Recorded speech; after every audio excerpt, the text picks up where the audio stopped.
ओम शांति। आज हम 20 अगस्त के साकार मधुर महावाक्य सुनेंगे। आज बाबा ने अपने राइट हैंड बच्चों को याद किया है। और राइट हैंड किन्हें कहेंगे? जो हर कार्य राइटियस करते हैं, हर कार्य बिल्कुल बाप के श्रीमत प्रमाण करते हैं। तो ऐसे बच्चों को बाबा ने याद किया। साथ साथ सेवा करते हमें किन बातों का ध्यान रखना है वो भी बाबा ने बताया। सुनते हैं आज के महावाक्य। मीठे बच्चे, बाप के राइट हैंड बनना है तो हर बात में राइटियस बनो, सदा श्रेष्ठ कर्म करो। और श्रेष्ठ कर्म होते हैं श्रीमत से। तो बाबा कहते हैं हर बात में राइटियस बनो, सदा श्रेष्ठ कर्म करो, तो बाबा के राइट हैंड बन जाएंगे। प्रश्न है, कौन सा संस्कार सेवा में बहुत विघ्न डालता है? उत्तर है, भाव स्वभाव के कारण आपस में जो द्वैत मत के संस्कार हो जाते हैं वह सेवा में बहुत विघ्न डालते हैं। दो मतें बनाकर या ग्रुपिज्म कर लेते हैं, अनेकता में आ जाते हैं, तो बाबा कहते हैं इसके कारण सेवा में बहुत विघ्न पड़ते हैं। दो मतों से बहुत नुकसान होता है। क्रोध का भूत ऐसा है जो भगवान का भी सामना करने में देरी ना करे। इसलिए बाबा कहते हैं मीठे बच्चे, ऐसा कोई भी संस्कार हो तो उसे निकाल दो। ईश्वरीय सेवा में हमें सपूत बच्चा बनकर रहना है, सेवा का सबूत देना है। तो ऐसा कोई भी संस्कार है जो सेवा में विघ्न डाले, बाबा कहते उसे निकाल दो। गीत है तकदीर जगा कर आई हूँ।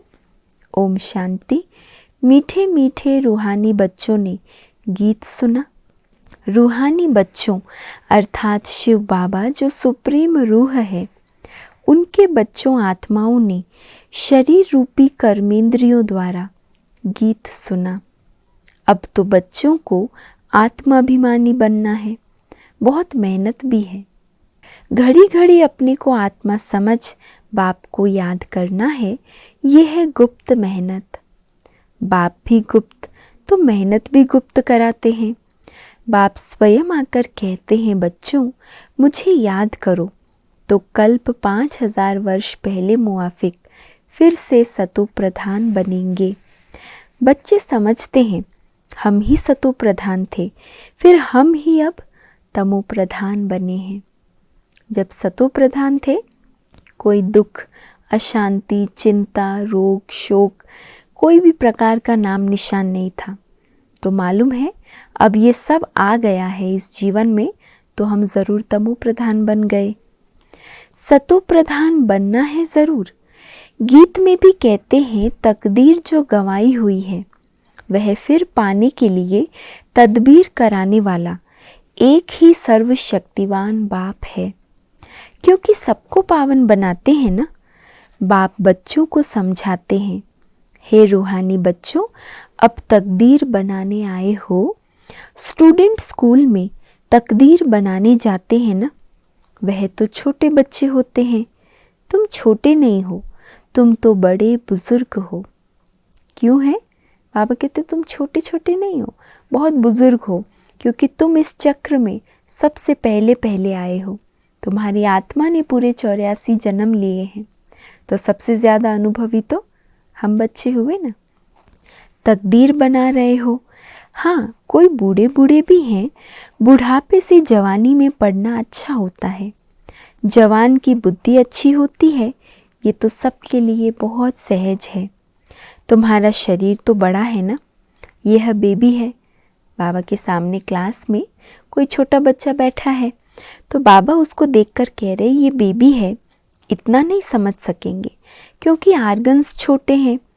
स्तुति, निंदा, दुख, सुख, इन बातों को तुम समझ सकते हो। आत्मा तो बिंदी है ना, शरीर बढ़ता रहता है, आत्मा तो एक रस ही होती है, कभी घटती बढ़ती नहीं। उस आत्मा की बुद्धि के लिए बाप कस्तूरी जैसी सौगात दे रहे हैं, क्योंकि अभी तो बुद्धि बिल्कुल तमो प्रधान बन गई है, सो अब स्वच्छ भी बन रही है। यह चित्र तुमको समझाने में बहुत काम में आते हैं। भक्ति मार्ग में देवताओं के आगे जाकर माथा झुकाते हैं, पूजा करते हैं। आगे तुम भी अंधश्रद्धा से जाते थे, शिव के मंदिर में जाते थे। तुमको ये थोड़े ही पता था कि यह शिव बाबा है। हम भी औरों की तरह जाते थे, माथा झुकाकर या शिव पर लोटी चढ़ाकर, फूल आदि चढ़ाकर आ जाते थे। ये तो मालूम नहीं था कि यह शिव बाबा है।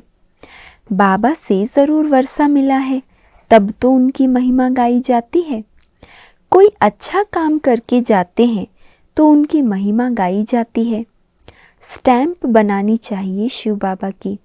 शिव बाबा गीता सरमोनाइज़र, ये स्टैम्प सहज बन सकेगी। कौन सी स्टैम्प? शिव बाबा गीता सरमोनाइज़र। वह बाप सबको सुख देने वाला है। बाप कहते हैं मैं तुमको सुख धाम का मालिक बनाने वाला हूँ। बुढ़ियाँ भी ये तो समझती होंगी कि हम आए हैं शिव बाबा के पास, जो विचित्र है, जिसने इस चित्र में प्रवेश किया है। निराकार को विचित्र कहा जाता है। बुद्धि में रहता है हम शिव बाबा के पास जाते हैं, जिसने यह टेम्परेरी चित्र धारण किया है। पतितों को पावन बनाए मुक्ति जीवन मुक्ति देते हैं, अथवा शांति धाम सुख धाम का रहवासी बनाते हैं। मनुष्य शांति के लिए ही कोशिश करते हैं। भगवान मिले तो शांति मिले, सुख के लिए पुरुषार्थ नहीं करते हैं। बस बाप के पास घर जाएं, भगवान मिले। इस समय सब मुक्ति की चाहना रखने वाले हैं। जीवन मुक्ति लेने वाले सिर्फ तुम ब्राह्मण ही हो, बाकी सब मुक्ति की चाहना रखने वाले हैं। जीवन मुक्ति का रास्ता बताने वाला कोई है ही नहीं। सन्यासियों आदि के पास जाकर शांति मांगते हैं, कहेंगे मन की शांति कैसे मिले। जो भी रास्ता बताने वाले हैं वो है ही मुक्ति में जाने वाले। मोक्ष क्या होता है वह भी बुद्धि में नहीं आता है। तंग होकर कहते हैं मुक्ति में जाएं तो अच्छा है। वास्तव में मुक्ति धाम है आत्माओं के रहने का स्थान। इतने सेंटर्स पर बच्चे हैं, सब जानते हैं कि हम नई दुनिया के लिए राज्य भाग्य लेते हैं। बाबा हमको नई दुनिया का राज्य देते हैं। कहाँ देंगे? नई दुनिया में देंगे व पुरानी दुनिया में देंगे। बाप कहते हैं मैं संगम पर आता हूँ। मैं न सतयुग में न कलयुग में आता हूँ, दोनों के बीच में आता हूँ। बाप तो सबको सदगति देंगे ना, ऐसे तो नहीं दुर्गति में छोड़ जाएंगे। सदगति और दुर्गति इकट्ठे नहीं रह सकते। बच्चे जानते हैं ये पुरानी दुनिया विनाश होनी है, इसलिए इनसे प्यार नहीं रखना है।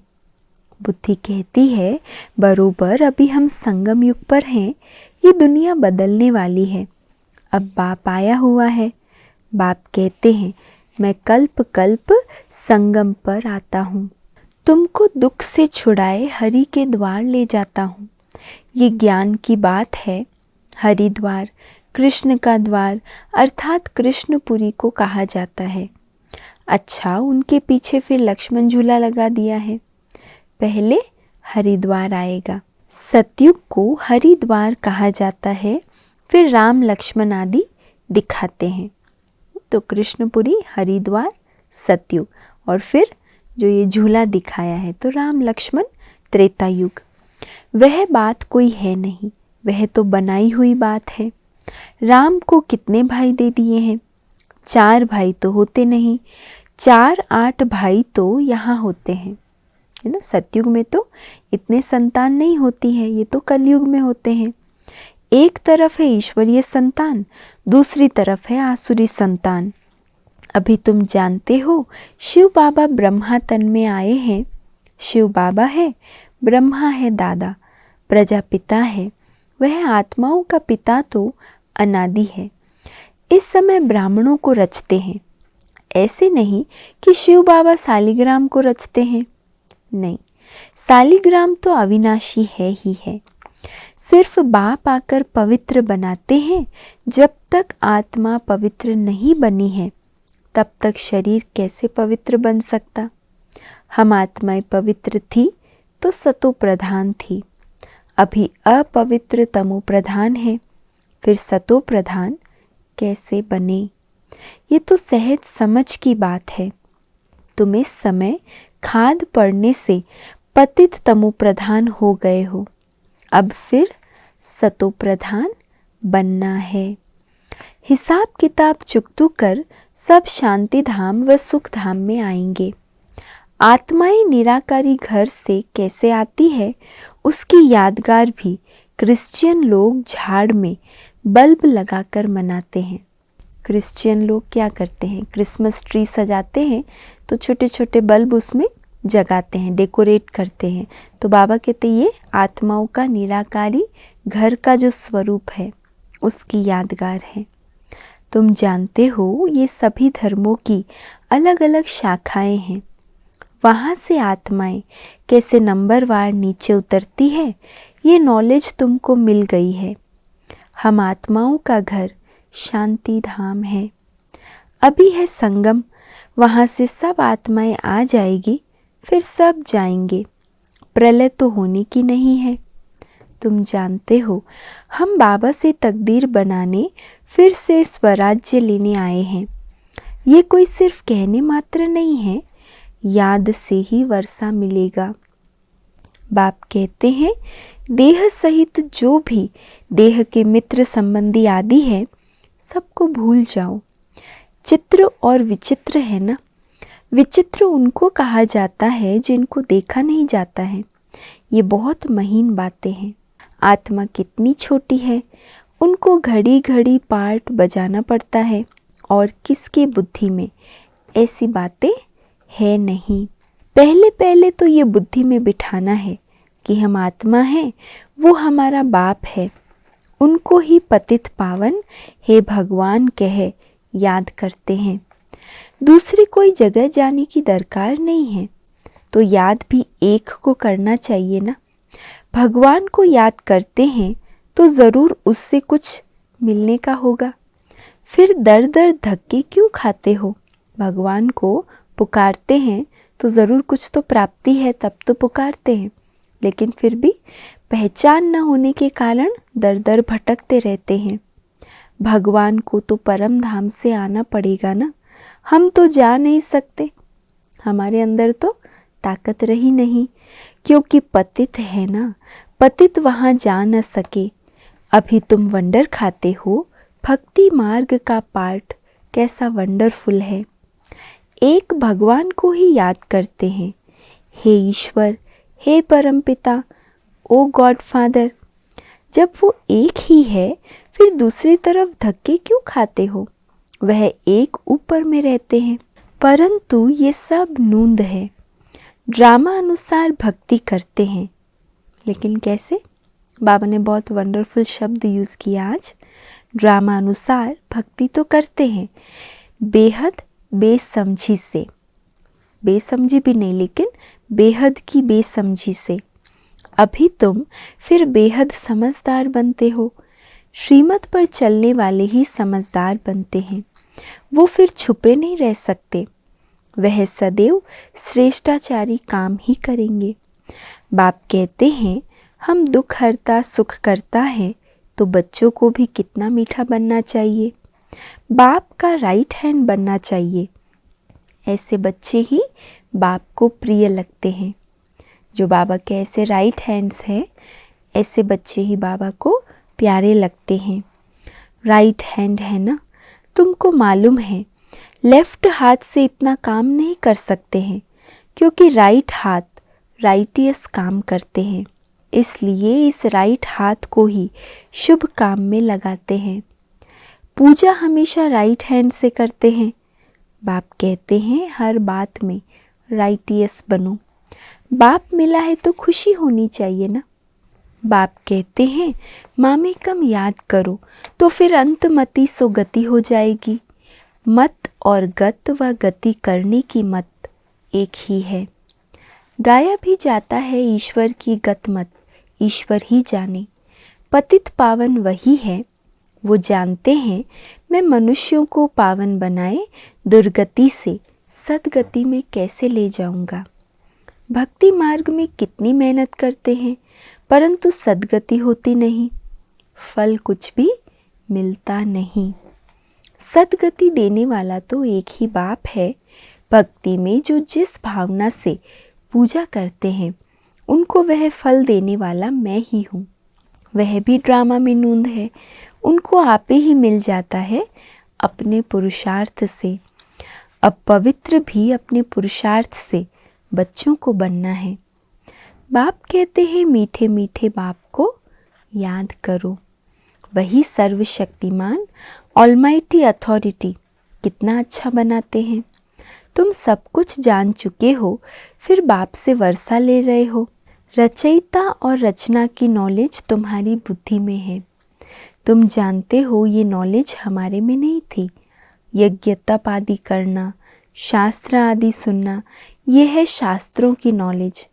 उनको भक्ति कहा जाता है। उसमें एम ऑब्जेक्ट कुछ है नहीं। पढ़ाई में एम ऑब्जेक्ट रहती है, कोई न कोई प्रकार की नॉलेज होती है। हमको पतित से पावन बनने की नॉलेज पतित पावन बाप ने दी है। सृष्टि के आदि मध्य अंत की नॉलेज बाप ने दी है। ये सृष्टि चक्र कैसे फिरता है, इसमें सभी एक्टर्स पार्टधारी हैं। यह अनादि नाटक बना हुआ है। ये बेहद की नॉलेज तो ज़रूर होनी चाहिए। तुम बच्चे जानते हो अभी हम घोर अंधियारे से निकल घोर सोजरे में जा रहे हैं।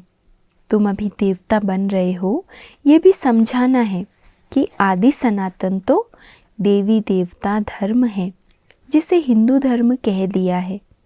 धीरे धीरे यह बात भी समझ जाएंगे। बच्चों को खड़ा होना चाहिए, इसमें तो ढेर बच्चे चाहिए। दिल्ली में कॉन्फ्रेंस करनी पड़े।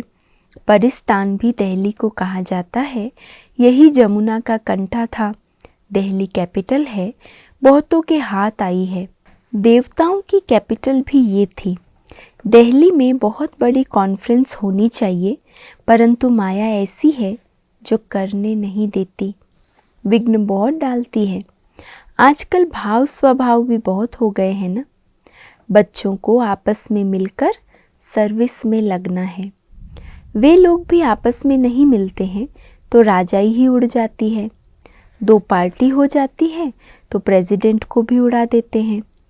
द्वैत मत बड़ा नुकसान करती है। फिर भगवान का भी सामना करने में देरी नहीं करते हैं। नुकसान भी बहुत पाते हैं। क्रोध का भूत आ जाता है तो फिर बात मत पूछो। इसलिए बाबा कहते हैं गुड़ जाने गुड़ की गोथरी जाने। बाप बच्चों को सृष्टि के आदि मध्य अंत का नॉलेज सुना रहे हैं। अब कोई धारणा करे व ना करे, वो है पुरुषार्थ पर मदार। ऐसे नहीं कोई पर बाबा आशीर्वाद व कृपा करेंगे। इसमें कृपा आदि मांगने की बात नहीं। प्रेरणा से अगर योग और ज्ञान सिखलाना होता फिर तो बाप कहते हैं मैं इस गंदी दुनिया में आता क्यों। प्रेरणा से ही सिखला देता तो मुझे यहाँ इस पतित दुनिया में पतित तन में आने की क्या दरकार रहती। प्रेरणा आशीर्वाद ये सब भक्ति मार्ग के अक्षर है। इसमें पुरुषार्थ करना होता है, प्रेरणा की बात नहीं। तुमको 3 इंजन मिली है इकट्ठी। वहाँ तो बाप अलग टीचर अलग मिलता है, गुरु पिछाड़ी में मिलता है। यहाँ तो ये तीनों ही इकट्ठे हैं। बाप कहते हैं मैं तुमको पूज्य बनाता हूँ, तुम फिर पुजारी बन जाएंगे। बड़ा युक्ति से समझाना है। ऐसा ना हो कोई बेहोश हो जाए, माना ज्ञान ही छोड़कर चला जाए, ऐसा नहीं होना चाहिए। इतना युक्ति से बहुत समझ से समझाना है। पहले पहले मुख्य है 2 बाप की बात। भगवान बाप है, उनका जन्म शिव जयंती भी यहाँ मनाते हैं। ज़रूर स्वर्ग का मालिक बनाते होंगे। भारत में ही स्वर्ग था, अभी नर्क के विनाश लिए महाभारत लड़ाई खड़ी है। ज़रूर बाप नई दुनिया की स्थापना कराने वाला भी है। बाप की श्रीमत पर ही हम कहते हैं कि भारत को हम पावन बनाकर ही छोड़ेंगे। भगवान की मत पर ही हम अधिकार से और नशे से ये कहते हैं कि इस भारत को हम फिर से स्वर्ग बनाकर ही छोड़ेंगे, पावन बनाकर ही छोड़ेंगे। अच्छा, मीठे मीठे सिकी लधे बच्चों प्रति माता पिता बाप दादा का याद प्यार और गुड मॉर्निंग। रूहानी बाप की रूहानी बच्चों को नमस्ते और हम सब रूहानी बच्चों की रूहानी माता पिता बाप दादा को याद प्यार गुड मॉर्निंग और नमस्ते। धारणा के लिए आज का मुख्य सार है, पहला, जैसे बाप दुख हरता सुख करता है ऐसे बाप समान बनना है, बहुत मीठा बनना है, सदा शुभ काम करके राइट हैंड बन जाना है। सदा शुभ काम करके राइट हैंड बनना है। दूसरा है, कभी दो मतें नहीं बनानी है, भाव स्वभाव में आकर एक दो का सामना नहीं करना है, क्रोध का भूत निकाल देना है। वरदान है, फरियाद को याद में परिवर्तन करने वाले स्वतः और निरंतर योगी भव। फरियाद को याद में परिवर्तन करने वाले स्वतः और निरंतर योगी भव। संगम युग की विशेषता है, अभी अभी पुरुषार्थ, अभी अभी प्रत्यक्ष फल, अभी स्मृति स्वरूप, अभी प्राप्ति का अनुभव। भविष्य की गारंटी तो है ही, लेकिन भविष्य से श्रेष्ठ भाग्य अभी का है। इस भाग्य के नशे में रहो तो स्वतः याद रहेगी। जहाँ याद है वहाँ फरियाद नहीं। क्या करे, कैसे करे, ये होता नहीं है, थोड़ी मदद दे दो, ये है फरियाद। तो फरियाद को छोड़ स्वतः योगी, निरंतर योगी बनो। जहाँ याद है वहाँ फरियाद करने की ज़रूरत नहीं। फरियाद इसलिए करते हैं क्योंकि याद में नहीं रहते। तो बाबा कहते फरियादों को छोड़ स्वतः योगी, निरंतर योगी बनो, है ना। फरियाद माना मांगना, भगवान से कृपा आशीर्वाद, ये करो, ऐसा दे दो, तो मांगने के संस्कार नहीं, योग युक्त बनना है। स्लोगन है, जो स्वयं को मेहमान समझकर चलते हैं वही महान स्थिति का अनुभव करते हैं। जो स्वयं को मेहमान समझकर चलते हैं वही महान स्थिति का अनुभव करते हैं। तो आज मेहमान और महान, ये दो शब्द हम अगर याद रखेंगे तो हमारी स्थिति श्रेष्ठ बन जाएगी। आज का व्यक्त इशारा है, सदा यही लक्ष्य याद रहे कि हमें बाप समान बनना है। तो जैसे बाप लाइट है वैसे डबल लाइट, औरों को देखते हो तो कमज़ोर होते हो। सी फादर फॉलो फादर करो। उड़ती कला का श्रेष्ठ साधन सिर्फ एक शब्द है। कौन सा शब्द? सब कुछ तेरा। मेरा शब्द बदल तेरा तेरा कर दो। जहाँ भी मेरा आए तेरा कर दो। तेरा हूँ तो आत्मा लाइट है, और जब सब कुछ तेरा है तो लाइट अर्थात हल्के बन गए। अच्छा, ओम शांति।